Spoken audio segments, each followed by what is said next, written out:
मैं आपको बता दें, बलूचिस्तान में पाकिस्तानी सेना पर हमला किया गया है। मस्तुंग में पाक सेना के काफिले पर हमला किया गया है। बलूचिस्तान की ओर से बीएलए ने 45 सैनिक मारने का दावा किया है।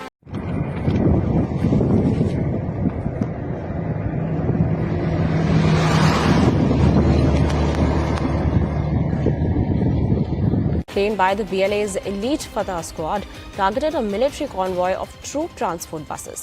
Their dedicated security detail and the subsequent reinforcements sent to salvage the situation. Mastung Balochistan सूबे से अफसोसनाक इतलात सामने आ रही हैं। फौजी काफिले को निशाना बनाया गया है और दावा किया जा रहा है कि यह हमला कालादम बीएलए ने किया है। अब चाइना भी कह रहा है कि हम यहाँ काम नहीं कर सकते, बलूचिस्तान में हालात इतने खराब हो गए हैं।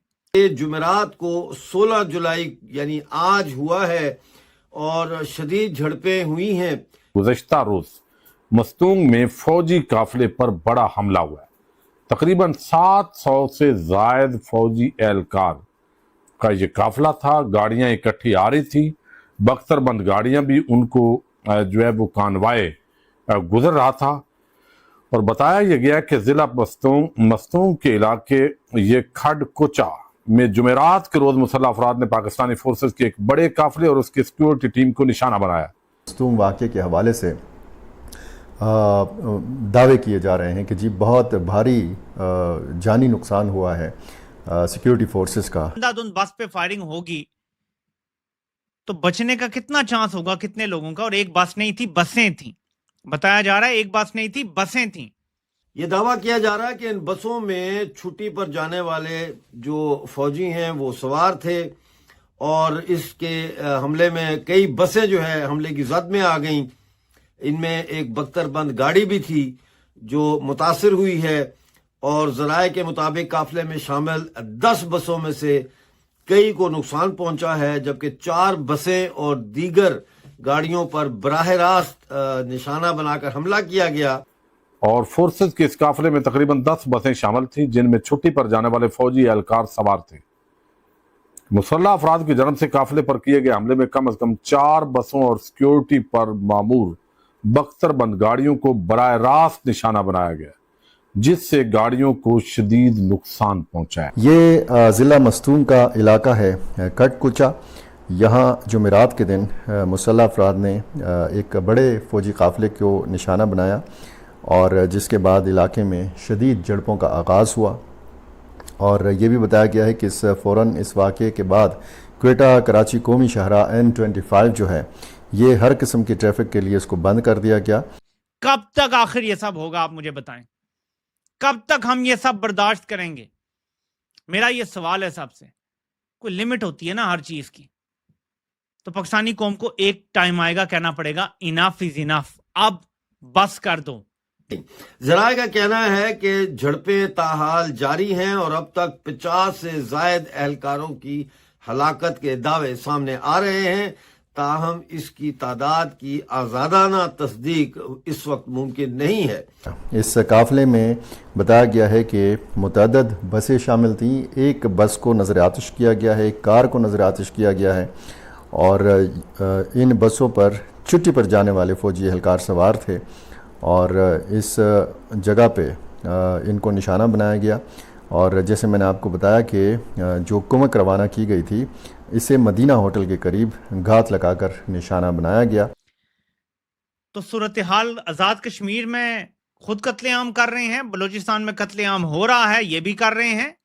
और सूरत हाल हर तरफ से काबू से बाहर है। बारिक गोल्ड छोड़ चुका, चाइना जाने की धमकी दे रहा है, छोड़ के जाने की। सारी कंपनियां बड़ी बड़ी मल्टीनेशनल छोड़ गई हैं।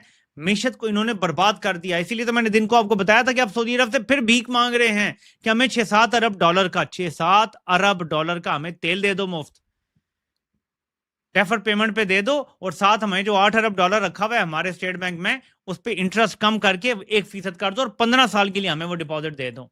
ये जो 2 नंबरी है सारी यहाँ पे बंद करें। बत्ताखोरी, यहाँ से कोई आता है, कोई जत्था आगे मांग लेता है, कोई यहाँ से आता है, कोई लेके चला जाता है, कोई लश्कर बना लेता है, कोई कुछ बना लेता है। ये सारी चीजें बंद की जाए। इलीगल माइनिंग जितनी भी है वो सारी बंद की जाए। ये सारा पैसे का फड्डा है ना, लड़ाई तो सारी माल की है, मादनियात की है। तो ये सारे मामला अभी बंद किए जाए। उनका ये भी मुतालबा बड़ा जायज है और उन्होंने बड़ी अच्छी बातें की हैं। उन्होंने कहा जो गैर कानूनी तौर पर आपने नाके लगाए हुए हैं या वो जो आपने ये कस्टम्स के इख्तियारात आपने दिए हुए हैं एफसी को, ये इख्तियारात आप ना दें ना, आप चीजों को ऑर्गेनाइज करें, कानूनी तरीके के अंदर लेकर आए, जो आइन और कानून के मुताबिक कोई मुल्क चलता है उस तरीके से बलूचिस्तान को चलाया जाए। तो उनके बड़े ही जायज मुतालबात हैं। मैंने वो चारों मुतालबात पढ़े हैं, मैं हैरान हो रहा था कि इनको मानने में प्रॉब्लम क्या है, लेकिन ये मुतालबात को मानते ही नहीं है। मस्तूंग की सूरत हाल मैंने आपको बताई है, वो धरना देकर बैठे हुए हैं और धरना देने वालों के कुछ मुतालबात हैं, यानी उनके मुतालबात बहुत ही जायज हैं, आईनी और कानूनी मुतालबात हैं। मुतालबात क्या हैं? नंबर एक, वो ये कहते हैं जुडिशल कमीशन आप एक बना दें जो इस बात की इंक्वायरी करेगी ये सारे वाकयात कैसे हुए, जिम्मेदार कौन है, कोई गैर कानूनी काम वो नहीं कह रहे। दूसरा, वो ये कहते हैं कि जी आप इख्तियारात दें लेवीज को, और उनको इख्तियारात देने के साथ हथियार भी दें। अगर आपने हमें सिक्योरिटी फोर्सेस को यहां रखना है तो आप हथियार भी हमें देना, लश्कर बनाने की बजाय अपने इदारे बनाएं। उनका यह भी मुतालबा बड़ा जायज है। तीसरा, वो ये कहते हैं कि ये जो 2 नंबरी है सारी यहां पे बंद करें, बत्ताखोरी, यहां से कोई आता है, कोई जत्था आगे मांग लेता है, कोई यहां से आता है, कोई लेके चला जाता है, कोई लश्कर बना लेता है, कोई कुछ बना लेता है, ये सारी चीजें बंद की जाए। इलीगल माइनिंग जितनी भी है वो सारी बंद की जाए।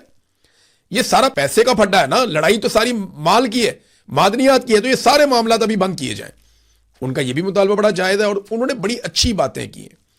उन्होंने कहा जो गैर कानूनी तौर पे आपने नाके लगाए हुए हैं, या वो जो आपने ये कस्टम्स के इख्तियारात आपने दिए हुए हैं एफसी को, ये इख्तियारात आप ना दें ना, आप चीजों को ऑर्गेनाइज करें, कानूनी तरीके के अंदर लेकर आए, जो आइन और कानून के मुताबिक कोई मुल्क चलता है उस तरीके से बलूचिस्तान को चलाया जाए।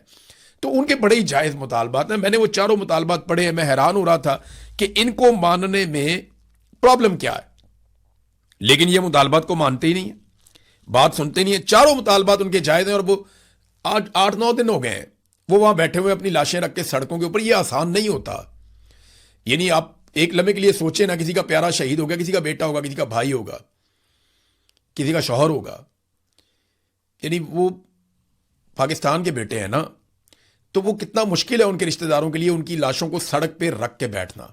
आसान थोड़ी है। लोग तो सुपुर्दे खाक करते हैं फौरी तौर पे कि अब अल्लाह ताला ने इसकी जान ले ली है, ये शहीद हो गया है तो इसको अब दफन कर देते हैं। सड़क के ऊपर अपने शहीद की लाश रख के बैठना ये बहुत मुश्किल है, बहुत मुश्किल है। लेकिन रियासत उनसे बात ही नहीं करती। उनके जायज मुतालबात हैं, उनके जायज मुतालबात भी नहीं सुने जा रहे। क्यों? इंक्वायरी करवाने में क्या प्रॉब्लम है? इंक्वायरी करवाएं ना, जुडिशियल इंक्वायरी करवाएं, आपको पता चल जाएगा 2 महीने में दूध का दूध और पानी का पानी हो जाएगा। वो कौन है जो नहीं चाहता कि दूध का दूध और पानी का पानी हो? वो कौन है जो नहीं चाहता कि बत्ताखोरी बंद हो? वो कौन है जो नहीं चाहता कि जो 2 नंबरी हो रही है, जो लश्कर बनाने की कोशिश की जा रही है और फोर्सेस को कमजोर किया जा रहा है, ये सूरत हाल बंद हो? कौन है जो ये सारा कुछ नहीं चाहता? वो कौन है जो नहीं चाहता कि यहां पे इलीगल माइनिंग बंद हो जाए? यानी ये सारी चीजों में कोई तो बेनिफिशियरी है ना जो जायज मुतालबात को तस्लीम नहीं कर रहा, तो ये जायज मुतालबात मान लेने चाहिए। अब तो यूरोपीय यूनियन भी बोल रहा है। नमस्कार दोस्तों, स्वागत है आपका भारत नाउ में। दोस्तों, पाकिस्तान के बलूचिस्तान के अंदर अब तक का सबसे बड़ा हमला हो चुका है पाकिस्तानी आर्मी के ऊपर। इससे पहले ज़ेरत के अंदर पाकिस्तानी आर्मी के ऊपर हमला किया गया था, जिसमें बताया जा रहा था कि 40 से 42 फौजी जो है वो शहीद हो चुके हैं। अब उससे भी बड़ा हमला कल पाकिस्तानी आर्मी के कॉन्वॉय के ऊपर हुआ, जिसमें कुछ सिक्योरिटी की गाड़ियां थी और 10 बसें पाकिस्तानी फौजी से भरी हुई वापस छुट्टियों पर जा रही थी। और अचानक बीएलए वालों की तरफ से इस बस के ऊपर हमला हो जाता है और न्यूज रिपोर्ट ये बता रही है कि 45 से 50 पाकिस्तानी फौजी जो है वो मारे गए हैं। अब इस न्यूज के ऊपर पाकिस्तान के अंदर कोई डिस्कशन नहीं चल रहा है। मेन स्ट्रीम मीडिया जो है उसके ऊपर ये खबर बिल्कुल भी नहीं रखी जा रही है। इवन तक कि पाकिस्तानियों को ये बात इंडियन मीडिया और इंटरनेशनल मीडिया से पता लग रही है कि बलूचिस्तान के अंदर इस तरह का हमला हुआ है। पाकिस्तानी आर्मी की तरफ से साफ हिदायत दी गई है कि इस खबर को ना चलाया जाए, ताकि पाकिस्तानी आर्मी की जो फेलियर है वो दुनिया के सामने उजागर ना हो। बट ये बहुत ही इंपॉर्टेंट है कि ये हमला कुछ उसी तरह का हुआ है जिस तरह से भारत के अंदर पुलवामा में हमला हुआ था। फौजियों से भरी बस को निशाना बनाया गया और टारगेट किया गया। वो कहते हैं ना कि कर्मा वापस लौटता है, तो कुछ उसी तरह का कर्मा जो है पाकिस्तान को इस हमले के इसमें वापस मिल गया। जिस तरह से हमारे इंडियन फौजियों को मारा गया था, कुछ उसी तरह से पाकिस्तानी फौजी भी अब शिकार बन गए हैं। जिस तरह के इंसिडेंट एक के बाद एक बलूचिस्तान से सामने निकल कर आ रहे हैं, कहीं ना कहीं ये बात सच साबित होती हुई नजर आ रही है कि पाकिस्तानी आर्मी के हाथ से बलूचिस्तान जो है वो जा चुका है। कोई ऐसा दिन नहीं जाता जहां पर पाकिस्तानी फौजी या पाकिस्तानी पुलिस ऑफिसर शहीद ना हुए हों। और इतना बड़ा हमला होना वो भी आर्मी की 10 बसों के ऊपर, और इसके अलावा जो सिक्योरिटी की गाड़ियां थी उनके ऊपर भी। इसके अलावा जो मदद के लिए टीम वहां पर पहुंचनी थी उनके ऊपर भी हमला किया गया, उन्हें रोक लिया गया। अब पाकिस्तानी मीडिया की तरफ से पूरी कोशिशें की जा रही है कि इस खबर को छुपाया जाए ताकि आसिम मुनीर और पाकिस्तानी आर्मी का जो फेलियर है वो दिखाई न दे। दूसरी तरफ जो डीजी ISPR ने बड़ी बड़ी डींगे मारी थी कि ऊपर से आओ, नीचे से आओ, आगे से आओ, पीछे से आओ, तो ये सारा कुछ जो है हर तरफ से आ रहे हैं, बट पाकिस्तानी फौज जो है वो बिल्कुल लाचार और बेबस नजर आ रही है। कोई भी सॉल्यूशन बलूचिस्तान को लेकर पाक आर्मी के पास बिल्कुल भी नहीं है।